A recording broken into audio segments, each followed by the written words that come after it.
We're so done with new year, new you. This year, it's more you on Bumble. More of you shamelessly sending playlists, especially that one filled with show tunes. More of you finding Geminis because you know you always like them. More of you dating with intention because you know what you want. And you know what? We love that for you. Someone else will too. Be more you this year and find them on Bumble. Imagine what's possible when learning doesn't get in the way of life. At Capella University, our game-changing FlexPath learning format lets you set your own deadlines so you can learn at a time and pace that works for you.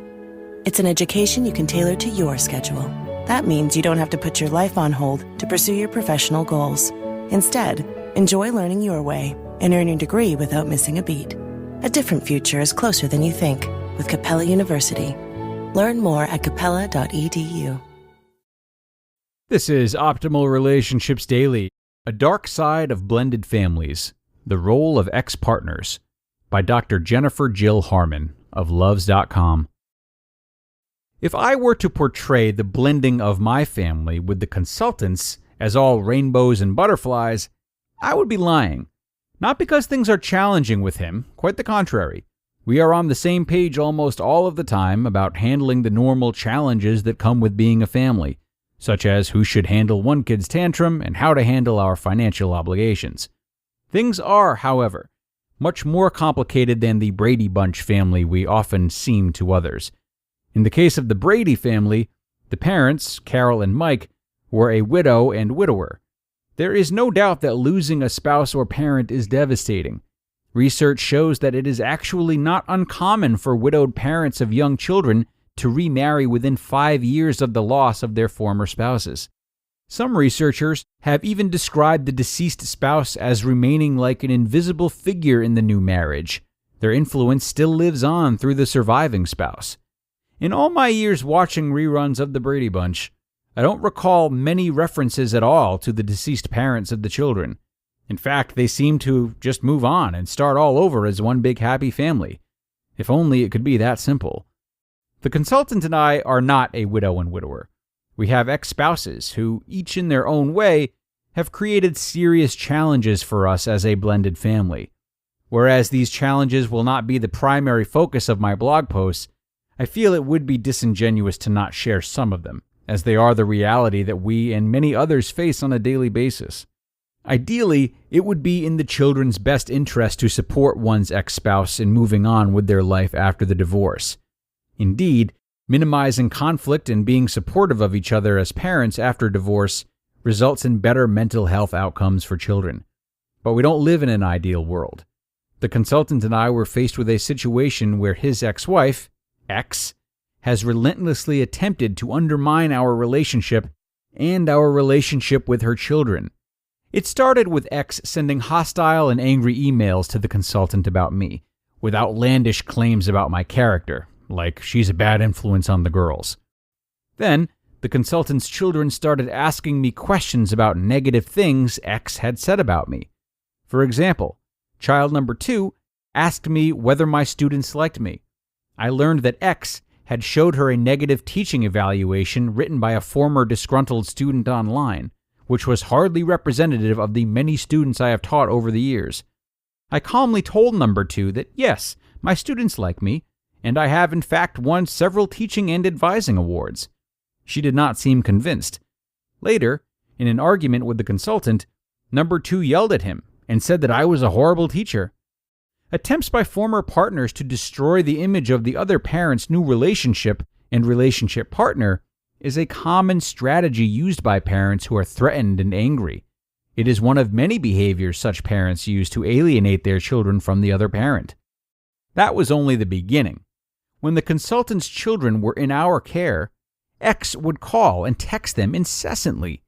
One weekend, we counted over 60 calls and texts to one child alone from her. This strategy interfered with the children's ability to have quality time with us because they had to consistently respond to her and pull their attention away from the activities we were doing as a family. Mothers more typically employ interference like this than fathers, and I wish I could say that such interference has stopped. While the frequency has lessened to some degree, she has found other ways to interfere. such as dropping important news to the girls when we are on vacation so that they cannot just enjoy their time with us as a blended family. Several years since the consultant and I started dating, the alienating behaviors have not abated. Some behaviors directly involve the children. Others are employed in ways that are more subversive, such as taking me off the children's emergency contact list at school every year in order to undermine my role in their lives, or bad-mouthing me and the consultant to teachers and medical providers to make us look bad. Our experience is not unique. Over 22 million American adults are estimated to be the targets of alienating behaviors like the ones we've been dealing with. The challenges we faced were a multitude. How could we manage the negative perceptions his children were being taught about us? How could we avoid doing things to protect ourselves without affecting the children's perception of X? For example, if we said that something they were told by X was untrue, they became defensive of X and thought we were calling her a liar. It has been a lose-lose situation in many respects.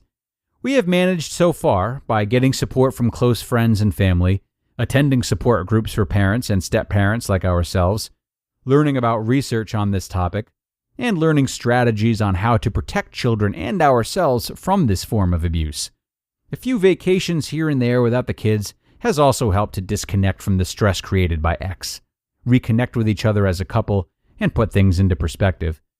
While blended families grapple with the same problems other intact, not divorced or separated families deal with, they are also influenced by the other parents of the children.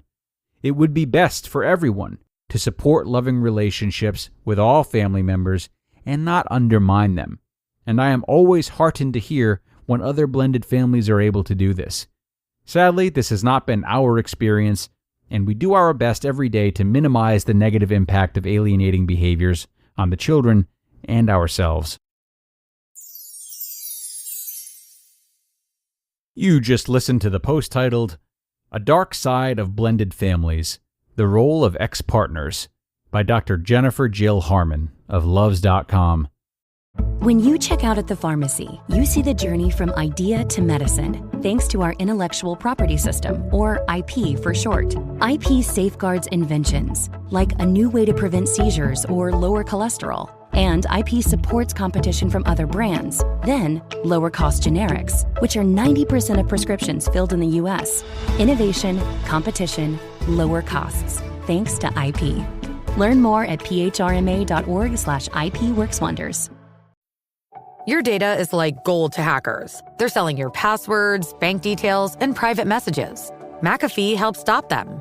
Secure VPN keeps your online activity private. AI-powered text scam detector spots phishing attempts instantly. And with award-winning antivirus, you get top-tier hacker protection. Plus, you'll get up to $2 million in identity theft coverage, all for just $39.99 for your first year.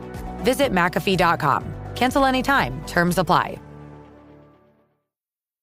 And thanks so much to Dr. Jennifer for not only a great post, but again, the wonderful creativity involved in making it.